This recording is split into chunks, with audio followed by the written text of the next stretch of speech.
अथ पंचमो अध्यायः। अध्याय कर्म संन्यास योग।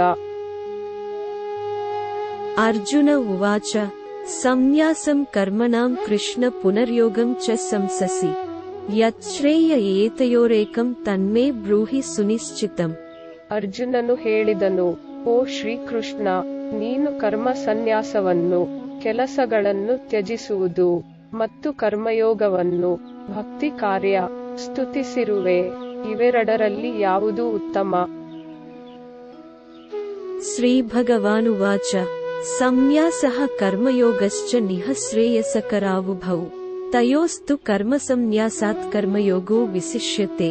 ಭಗವಂತನು ಹೇಳಿದನು, ಕರ್ಮ ಸನ್ಯಾಸ, ಕರ್ಮಗಳನ್ನು ತ್ಯಜಿಸುವುದು, ಮತ್ತು ಕರ್ಮಯೋಗದ ಮಾರ್ಗ, ಭಕ್ತಿ ಚಟುವಟಿಕೆ ಎರಡೂ ಪರಮೋಚ್ಚ ಗುರಿಯತ್ತ ಸಾಗುತ್ತವೆ.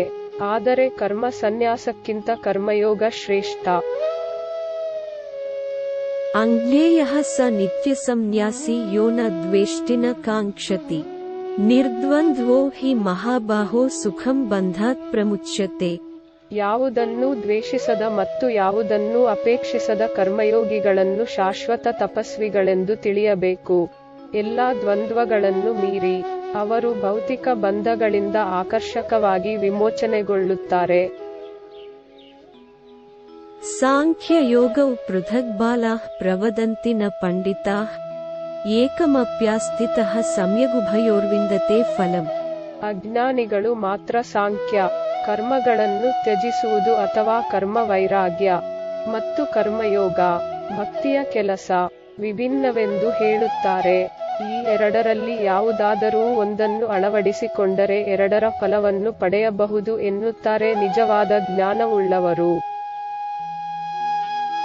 ಯತ್ ಸಾಂಖ್ಯೈಃ ಪ್ರಾಪ್ಯತೆ ಸ್ಥಾನಂ ತದ್ಯೋಗೈರಪಿ ಗಮ್ಯತೆ ಏಕಂ ಸಾಂಖ್ಯಂ ಚ ಯೋಗಂ ಚ ಯಃ ಪಶ್ಯತಿ ಸ ಪಶ್ಯತಿ.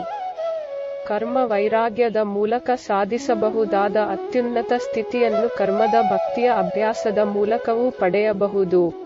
ಆದ್ದರಿಂದ ಕರ್ಮ ಸನ್ಯಾಸ ಮತ್ತು ಕರ್ಮಯೋಗ ಒಂದೇ.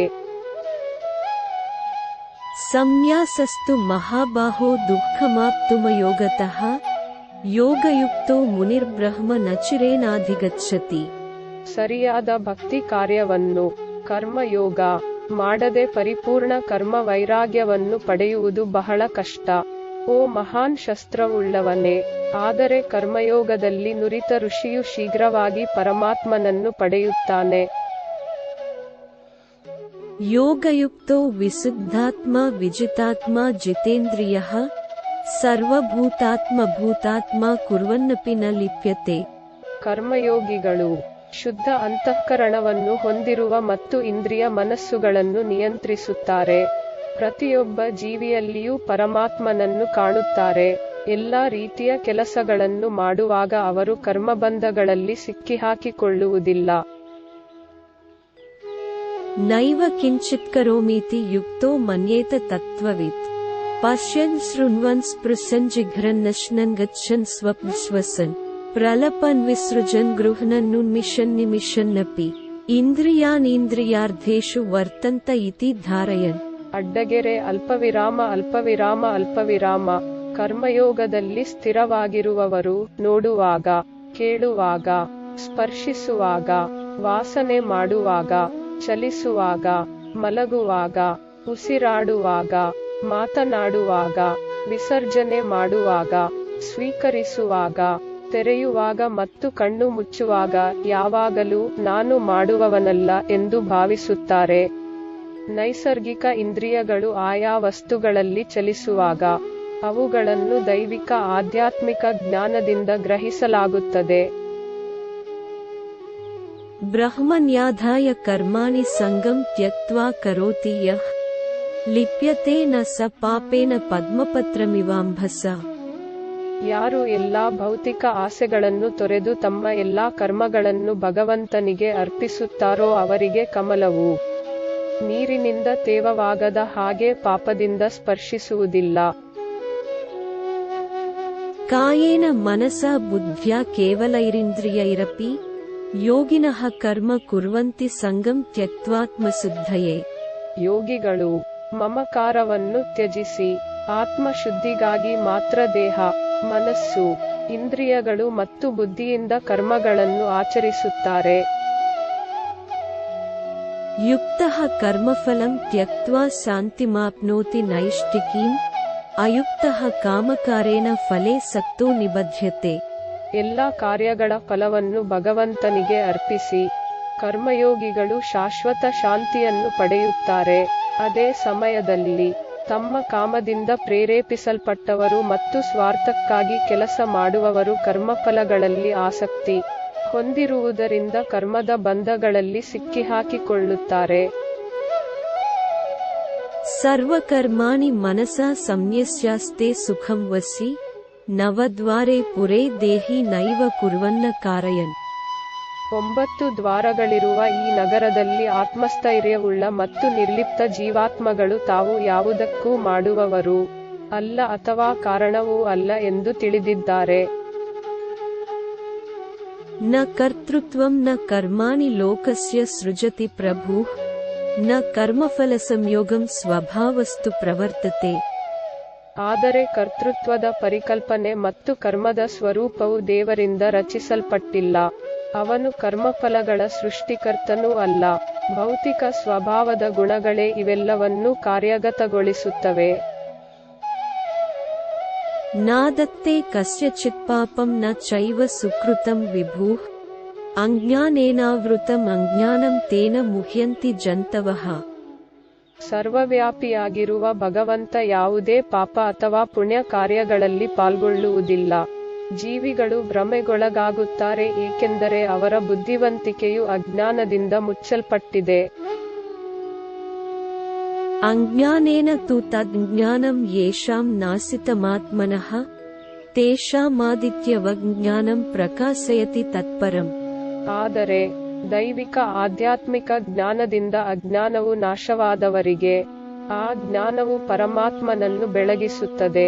ಸೂರ್ಯನು ಉದಯಿಸಿದಾಗ ಎಲ್ಲವನ್ನೂ ಬೆಳಗಿಸುತ್ತಾನೆ.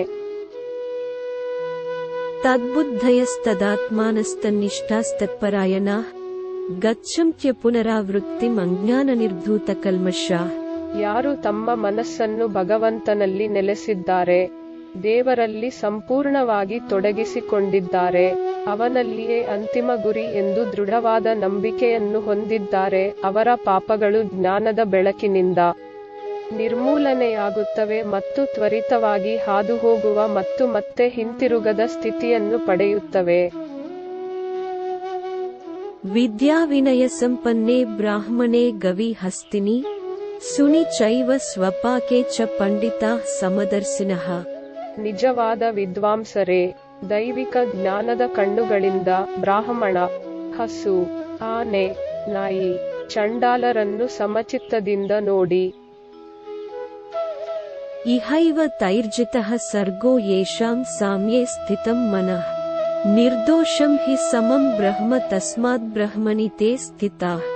ಸಮಚಿತ್ತದಲ್ಲಿ ಪರಿಪೂರ್ಣ ಮನಸ್ಸು ಹೊಂದಿರುವವರು ಈ ಜನ್ಮದಲ್ಲಿಯೇ ಜನನ ಮರಣ ಚಕ್ರವನ್ನು ಜಯಿಸುತ್ತಾರೆ. ಅವರು ಭಗವಂತನ ದೋಷರಹಿತ ಗುಣಗಳನ್ನು ಹೊಂದಿದ್ದಾರೆ ಮತ್ತು ಆದ್ದರಿಂದ ಪರಮ ಸತ್ಯವನ್ನು ಪಡೆಯುತ್ತಾರೆ. ನ ಪ್ರಹೃಷ್ಯೇತ್ ಪ್ರಿಯಂ ಪ್ರಾಪ್ಯ ನೋದ್ವಿಜೇತ್ ಪ್ರಾಪ್ಯ ಚಾಪ್ರಿಯಂ ಸ್ಥಿರಬುದ್ಧಿರಸಮ್ಮೂಢೋ ಬ್ರಹ್ಮವಿದ್ ಬ್ರಹ್ಮಣಿ ಸ್ಥಿತಃ. ಭಗವಂತನಲ್ಲಿ ಸ್ಥಾಪಿತರಾದವರು ದೈವಿಕ ಆಧ್ಯಾತ್ಮಿಕ ಜ್ಞಾನದ ದೃಢವಾದ ತಿಳುವಳಿಕೆಯನ್ನು ಹೊಂದಿದ್ದಾರೆ ಮತ್ತು ಭ್ರಮೆಯಿಂದ ಮುಕ್ತರಾಗಿದ್ದಾರೆ. ಪ್ರಿಯವಾದದ್ದು ಸಂಭವಿಸಿದಾಗ, ಗಳಿಸಿದಾಗ ಅವರು ಮುಳುಗುವುದಿಲ್ಲ ಅಥವಾ ಅಹಿತಕರವಾದವು ಸಂಭವಿಸಿದಾಗ ಅವರು ಖಿನ್ನತೆಗೆ ಒಳಗಾಗುವುದಿಲ್ಲ. ಬಾಹ್ಯ ಸ್ಪರ್ಶೇಷ್ವಸಕ್ತಾತ್ಮ ವಿಂದತ್ಯಾತ್ಮನಿ ಯತ್ ಸುಖಂ ಸ ಬ್ರಹ್ಮಯೋಗಯುಕ್ತಾತ್ಮ ಸುಖಮಕ್ಷಯಮಶ್ನುತೆ. ಬಾಹ್ಯ ಇಂದ್ರಿಯ ಸುಖಗಳಲ್ಲಿ ಆಸಕ್ತಿಯಿಲ್ಲದವರು ಆತ್ಮದಲ್ಲಿಯೇ ಪರಮಾತ್ಮನ ಆನಂದವನ್ನು ಅನುಭವಿಸುತ್ತಾರೆ.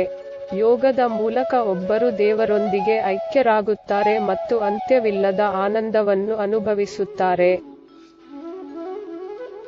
ಯೇ ಹಿ ಸಂಸ್ಪರ್ಶಜಾ ಭೋಗ ದುಃಖಯೋನಯ ಏವ ತೇ ಆದ್ಯಂತವಂತಹ ಕೌಂತೇಯ ನ ತೇಷು ರಮತೆ ಬುಧಃ.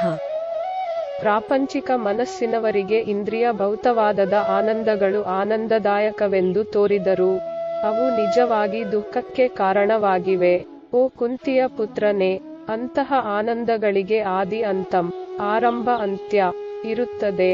ಆದ್ದರಿಂದ ಬುದ್ಧಿವಂತರು ಅವುಗಳಲ್ಲಿ ಪಾಲ್ಗೊಳ್ಳುವುದಿಲ್ಲ. ಶಕ್ನೋತಿ ಹೈವ ಯಃ ಸೋಢುಂ ಪ್ರಾಕ್ಶರೀರ ವಿಮೋಕ್ಷನಾತ್ ಕಾಮಕ್ರೋಧೋದ್ಭವಂ ವೇಗಂ ಸಯುಕ್ತಃ ಸ ಸುಖೀ ನರಃ. ಈ ದೇಹವನ್ನು ತೊರೆಯುವ ಮೊದಲು ಕಾಮ ಮತ್ತು ಕ್ರೋಧದ ಶಕ್ತಿಗಳನ್ನು ನಿಯಂತ್ರಿಸಬಲ್ಲವರು ಯೋಗಿಗಳು ಮತ್ತು ಅವರು ಮಾತ್ರ ನಿಜವಾಗಿಯೂ ಸಂತೋಷವಾಗಿರುತ್ತಾರೆ.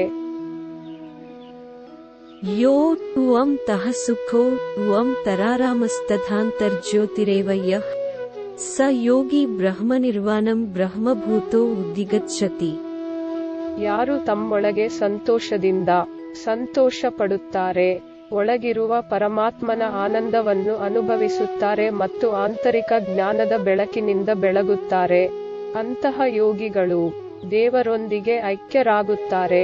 ಅವರು ಭೌತಿಕ ಲೌಕಿಕ ಅಸ್ತಿತ್ವದಿಂದ ಮುಕ್ತರಾಗುತ್ತಾರೆ.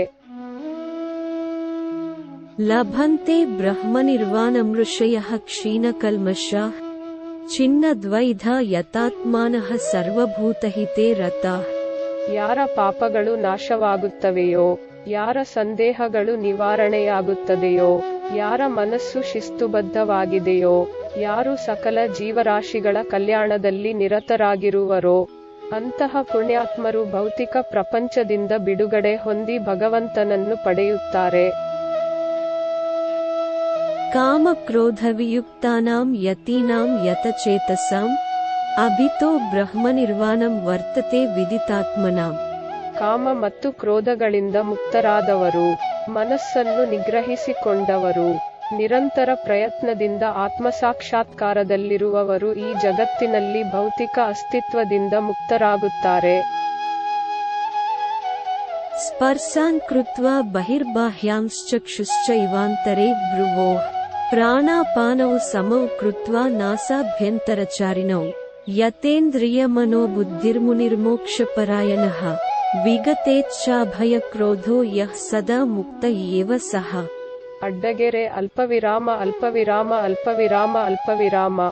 ಎಲ್ಲಾ ಬಾಹ್ಯ ಆನಂದಗಳ ಆಲೋಚನೆಗಳನ್ನು ತ್ಯಜಿಸಿ, ಹುಬ್ಬುಗಳ ನಡುವೆ ತನ್ನ ಗಮನವನ್ನು ಕೇಂದ್ರೀಕರಿಸಿ, ಮೂಗಿನ ಹೊಳ್ಳೆಗಳ ಮೂಲಕ ಗಾಳಿಯ ಒಳಹರಿವು ಮತ್ತು ಹೊರಹರಿವುಗಳನ್ನು ಸಮವಾಗಿ ನಿಯಂತ್ರಿಸಿ, ಹೀಗೆ ಇಂದ್ರಿಯಗಳನ್ನು ನಿಗ್ರಹಿಸಿ, ಕಾಮ, ಕ್ರೋಧ ಮತ್ತು ಭಯದಿಂದ ಮುಕ್ತನಾದ ಋಷಿಯು ಶಾಶ್ವತ ಮೋಕ್ಷ ಸ್ಥಿತಿಯಲ್ಲಿ ನೆಲೆಸುತ್ತಾನೆ.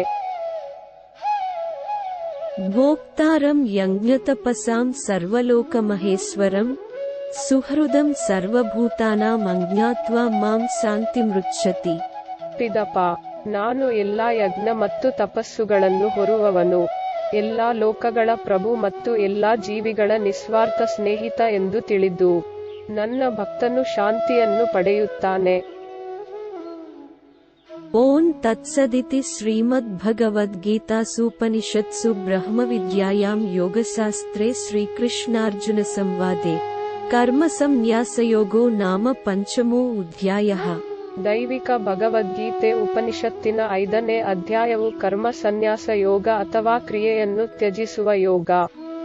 ಸಂಪೂರ್ಣ ಜ್ಞಾನ ಯೋಗ ಗ್ರಂಥ ಮತ್ತು ಅರ್ಜುನ ಮತ್ತು ಭಗವಾನ್ ಕೃಷ್ಣನ ನಡುವಿನ ಚರ್ಚೆಯು ಹೀಗೆ ಮುಕ್ತಾಯಗೊಳ್ಳುತ್ತದೆ.